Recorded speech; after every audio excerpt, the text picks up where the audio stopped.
Hey guys, it's your girl Shalae and I'm back today with a third stimulus check update video. Happy Thursday, my darling. In today's video, we're going to discuss the most trending topic in the world, and that is the $1,400 stimulus check. We're also going to talk about unemployment. Then we're going to talk about student loans as well as tax refunds.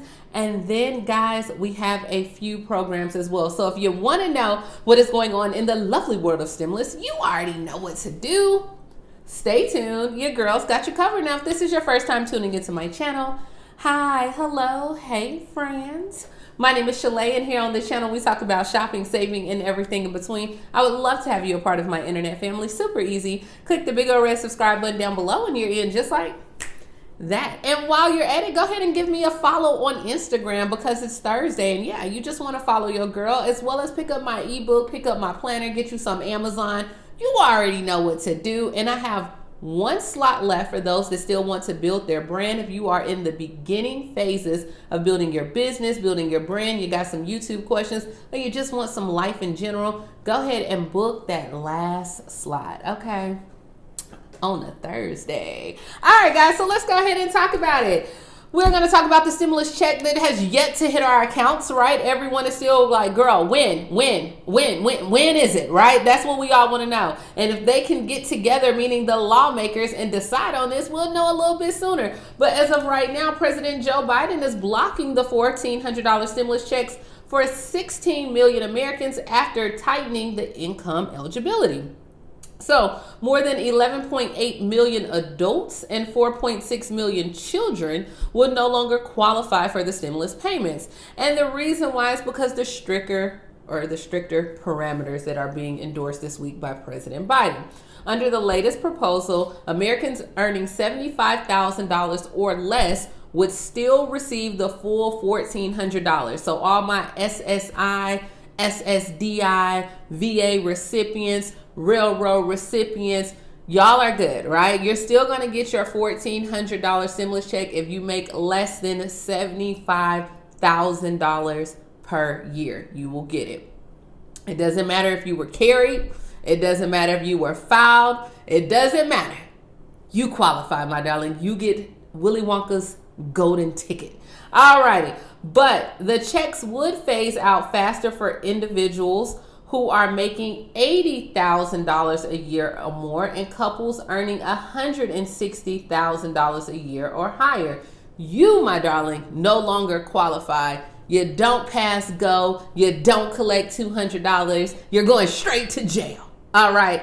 So that means that individuals earning between $80,000 and $100,000 and couples earning between $160,000 and $200,000, you will be excluded from the check. Now, right now, the Senate is prepared to pass its own version of the bill. Of course, they always have their own. As soon as this week, the House will either have to vote on that measure or the two chambers will need to meet and draft a final bill. And that's how we get closer. Now, lawmakers are racing right now to send the legislation to President Biden's desk before March 14th because we know that's when the unemployment expires, right?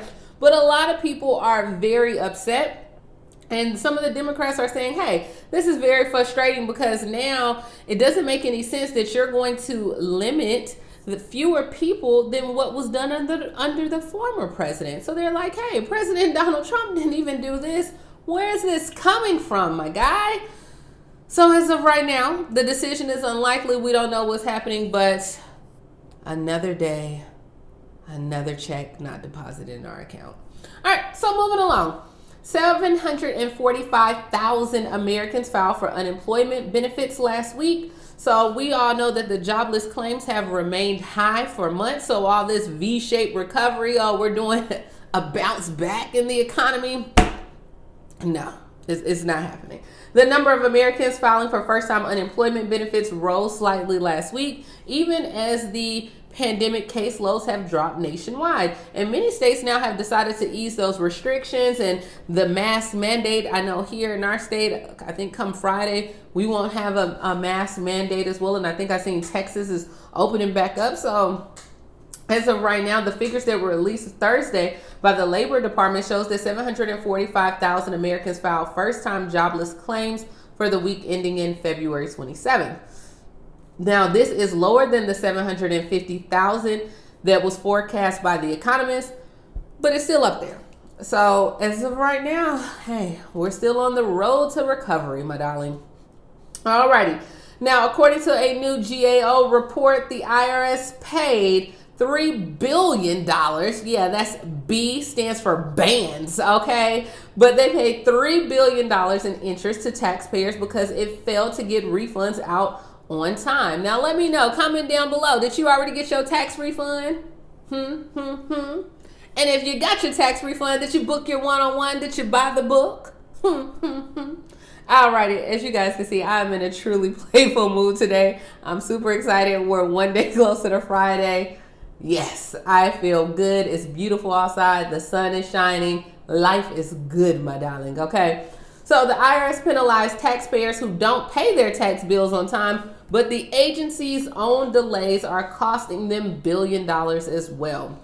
So they paid $3.03 billion in interest on the refunds. Now, that's about a 50% increase compared to the $2 billion paid on interest on refunds in 2019. So the way that it works is this. The IRS generally has a 45-day interest-free window to get you out your check. If they miss that deadline, then the refund will be ensued to you, right? Now, by the end of the summer, the IRS said that they had sent payments. Remember last July, they sent 14 million payments to taxpayers. I was telling you to check your mailbox. Now, the payments were only about $18, right? But when you paying this $18, it's like, you know, death by 1,000 cuts, all right? So it's just like 18 here, 18 here, 18 here, and it totaled that much. So as of right now, the IRS said it still had to calculate and pay interest going back to April 15th, even though people had until July 15th to file and get their tax returns on time. Well, you know, better luck, buttercup.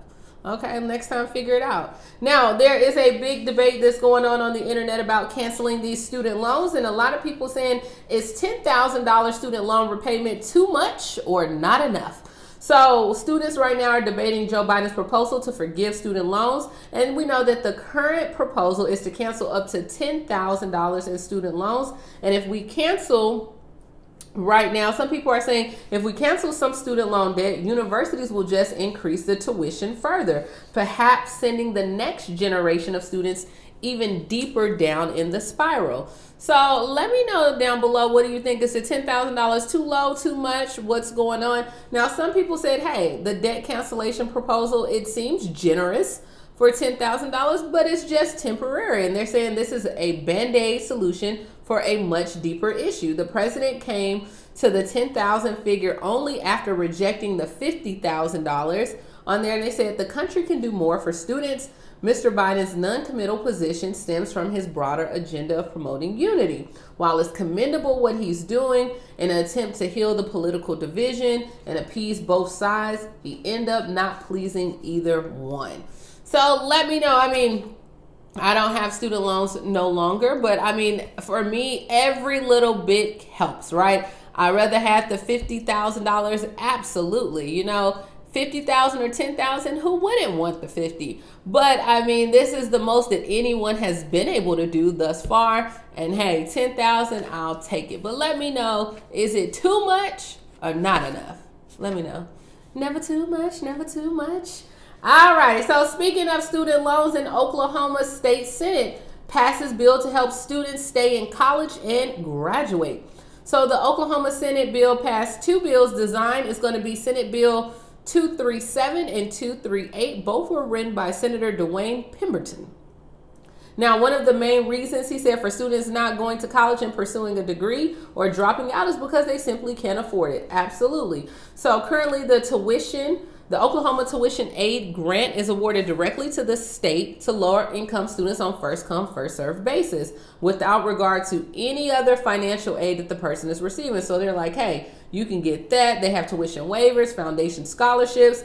And they said even then, Senate Bill 237 will ensure that those who need this financial assistance will get it. So what will happen, it will increase the annual award that you would get. So if you go to a public community college or an independent 2-year college or a career technical center, then they will actually give you $200 to $1,500 extra.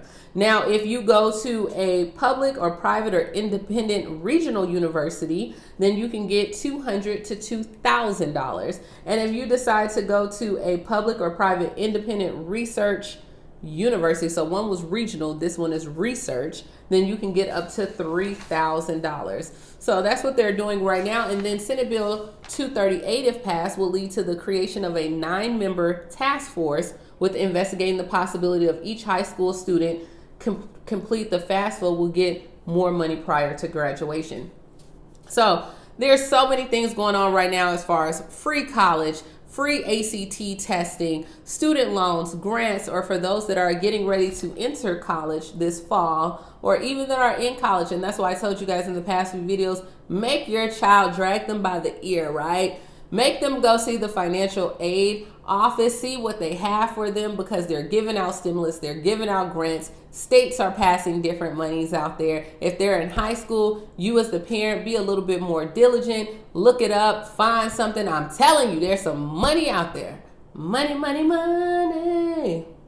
Money. All right, so moving along, last but not least is the pandemic EBT for the school year 2020-2021. Pandemic EBT is for a free or reduced lunch. You don't have to be receiving food stamps at all. If your child is receiving free or reduced lunch, you're going to get a nice little card in the mail. It's going to have money on it. You can go to Walmart. You can purchase food. This can help with some of your expenses for you and your children during the pandemic to make sure they have a full stomach and their learning is on 10, okay? Because they're not thinking about being hungry.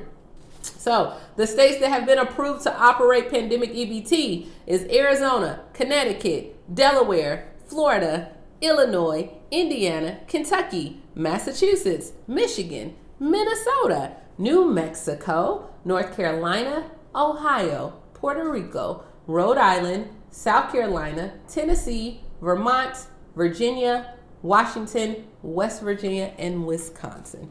And that's all I have on this Thursday. I hope you guys are enjoying yourselves, enjoying your family. Let me know, what are you cooking for dinner tonight? If you were going to have me over, what would you serve me? If you're feeling good and you don't cook, or you know what, you're not that great of a cook, don't invite me. Let me know how your day is going. Hopefully it just got a little bit brighter when you watch this video. Have a great day. Bye, guys. Like, comment, subscribe. Bye, ebook. Bye.